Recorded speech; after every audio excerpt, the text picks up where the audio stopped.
Welcome to Program Your Remote. Today we're going to be looking at a Toyota remote programming procedure that covers many different Toyota vehicles.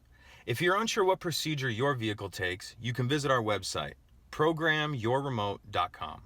So let's get started. First thing we want to do is make sure the key is out of the ignition and the driver's door is open. You want all the other doors to be closed and unlocked. Now we're going to take the key and without turning, put it all the way in the ignition and all the way out. Now, using the switch on the driver's door, we're going to do a cycle of pressing lock and then unlock 5 times. 1, 2, 3, 4, 5. Now we're going to close and open the driver's door and do the 5 cycles again.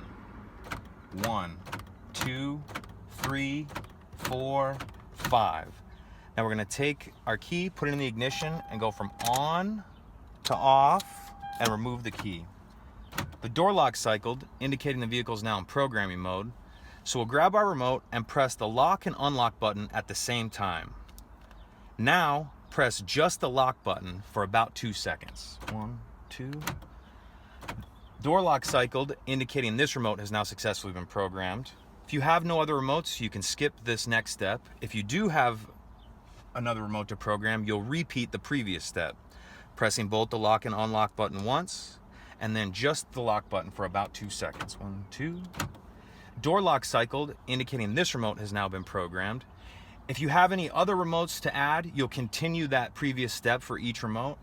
Once you're done adding remotes, you can close the door. That's going to exit programming mode. Now let's test the remotes.